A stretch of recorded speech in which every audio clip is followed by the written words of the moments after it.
The Tao of Self-Confidence, episode 173. Welcome to the Tao of Self-Confidence, where I share stories of outstanding women finding their inner journey to self-confidence 5 days a week. Visit our website at thetaoofselfconfidence.com to check out amazing blog articles and our killer resources. Well, hello, friend. Welcome to the Tao of Self-Confidence, where I share stories of amazing women who have discovered their inner journey to self-confidence. I'm your host today, Sheena Yap Chan, and today I have an amazing lady who's on today. She's going to share her story. She is an actor and also the executive director of Collaboration, and I'm just really excited to have her on to share her story about self-confidence and what she's been through. So without further ado, I'm going to introduce you to Christine Minji Chang. Christine, how are you today? Maybe you can fill in a little bit more about yourself to the listeners.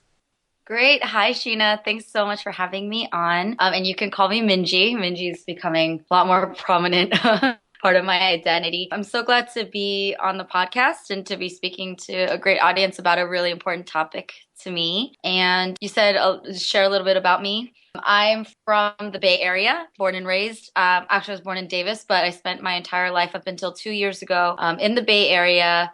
All over it, actually. I grew up in Cupertino and moved to the East Bay to Pleasanton. I went to UC Berkeley, and then I lived in Oakland and San Francisco. So I'm a total Bay Area girl. And I'm Korean American. And I have gone through I had a really eventful life, I guess. I love reflecting on all the millions of things that have brought me to this current place where I'm living in Los Angeles, being the executive director of Collaboration, which is a nonprofit organization focusing on discovering, connecting, and elevating Asian American artists and also pursuing acting.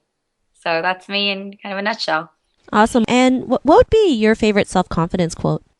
My self-confidence quotes, I actually have a lot, but one of my favorite books is The Alchemist, which is about discovering yourself and pursuing your personal legend. Anybody who's read the book knows that. But one of my favorite quotes from that book is, tell your heart that the fear of suffering is worse than the suffering itself, and that no heart has ever suffered when it goes in search of its dreams, because every second of the search is a second's encounter with God and with eternity. It's very, very deep. I love it. Thanks for sharing that. And it's true, right? Especially with Asian women culture, like we're so afraid of the unknown. Like we're so afraid to step out there because we've been programmed to just do what you're told, go to school, get married, and just get a job and never rock the boat. So, when we step out of that, it's like, oh my God, what if, people make fun of me? What if they think I'm nuts? And we fear that, but not knowing, when we step over that, that's when the true magic happens and you can be whoever you want to be. So, I really love that quote and thanks for sharing that. In your own words, how would you define self-confidence? That's actually taken me a lot. That was like a very tough question to answer. But I think in summary, I would define it as knowing who you are. And I think that in and of itself is a really challenging journey to know who you are, truly who you are, and not who other people are assigning you to be, and to embrace it really to its fullest. And that including, things that we might look at as our flaws, and really just being at peace with yourself in that present moment. Because I think it's a moment-to-moment basis of self-confidence where you continue to build yourself as a person. But if you're not fulfilled and at peace and, embracing who you are in the present moment, that further development in that journey doesn't continue. So, yeah.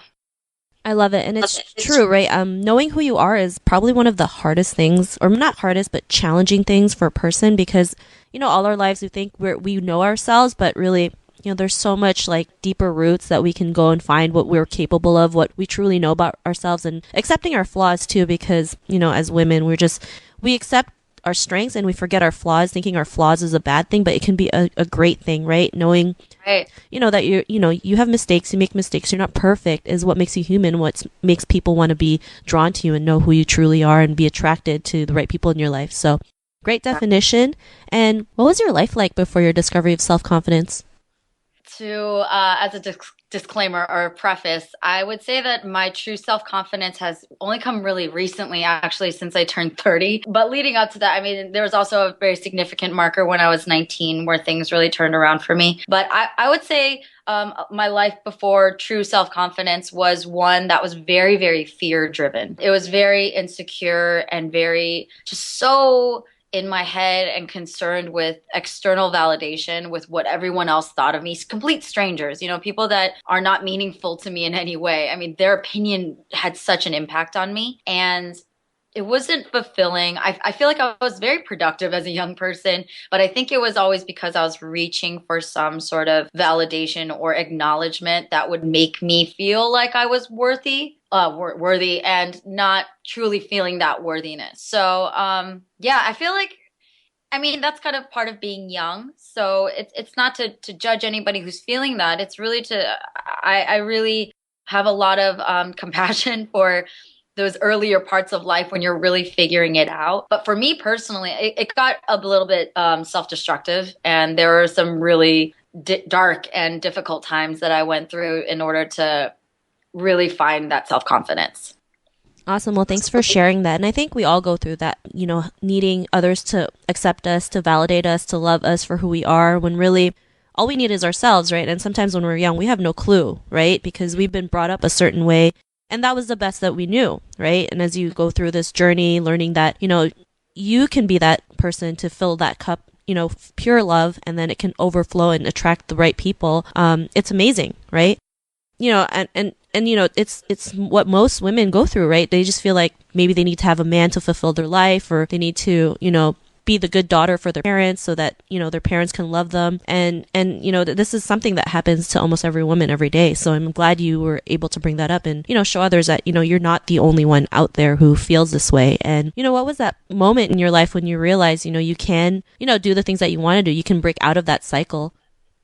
I think that particular very significant moment for me was when I was 19. I had actually been in a very abusive relationship for 5 years at that point. And it's really ironic. A lot of people, even now, if they know that particular part about my past, they're often surprised because I am a very outspoken, opinionated, in a lot of ways, like a very strong personality. But again, coming from a place of low self-esteem and low self-confidence, I was very kind of brought into this tornado, or this, like a tornado. I think that's you're just sucked into this vortex of self-destruction. And I knew that it wasn't good for me, but for some reason I was in this downward spiral. And, sometimes it got bad. It got worse before it got better. But I'm really happy and grateful for the moment when I was 19, when things kind of came to a halt in a very painful and dramatic fashion. But I think that was a true turning point for me, where suddenly I had this moment of clarity that I had power in my life, that I'd been building up to this moment to understand my self-worth, that I didn't deserve the pain and the sadness and the despair that I had been kind of experiencing for such a long time at that point. And yeah, the end of that bad relationship was a true moment of, oh my God, I can get out of this. I can live a really happy life. And it's been, it hasn't been 100% easy since then, but I can definitely attest that it's been amazing. It's been a really upward journey since then. Thanks for sharing that. And, it's difficult for women to even share a story where they've been abused, right? Whether it's physical, mental. I mean, abuse is abuse. And, so many women out there are too afraid because they're afraid like it might be their fault when it's not, and sometimes you might have to go through unfortunate incidents like this to get out of it, to grow stronger, like what you've been able to learn from it, right? And, after that, what's your life have been now? It's been amazing. Not to sound too cheesy, but I have loved every single moment since that. I mean, I have so many great moments prior to that as well, but really, every day, literally, I feel like I've become more of who I am. It made me braver because I felt kind of indestructible in a way that at that point I felt I had been through the worst hell that I could be put through. And from there, it's actually very empowering to know that you can survive something very hard and know that you're going to be okay. And then it also allows people who love you to support you and to give you that love and reassurance that also empower you. So it was not just in and of myself, but it was a moment for my family to come together and for my friends to be allowed back in my life in a really encouraging, loving way. So it's been amazing. I mean, I kind of went through the motions. I finished school. And yeah, I'm pursuing a path that I really know in my heart that I belong on. And as much as I loved the pre-med life, because that was another aspiration of my own, not because my parents were making me, but I made a choice to choose the riskier path, which was acting and pursuing arts and entertainment media, which I think is a really powerful medium to change paradigms, to change things for women, to change things for people of color. And it's been incredible. Barrel of laughs and some tears, but really, really fulfilling. Awesome. I'm glad you're, having the time of your life now. And Christine, to the women who's listening to your episode, they may be in, a similar situation in their journey to self-confidence. What would be that one tip you would give to her? Forgive yourself. That sounds so... Forgiveness in general, like yourself and others. I don't know if that's the way that everybody has approached it, but I experienced a lot of guilt and a lot of shame about who I was, the things I wanted to do. Like the thought of acting, I don't know, it seemed like I knew it would disappoint my parents, which for a period of time it did, but they're coming around.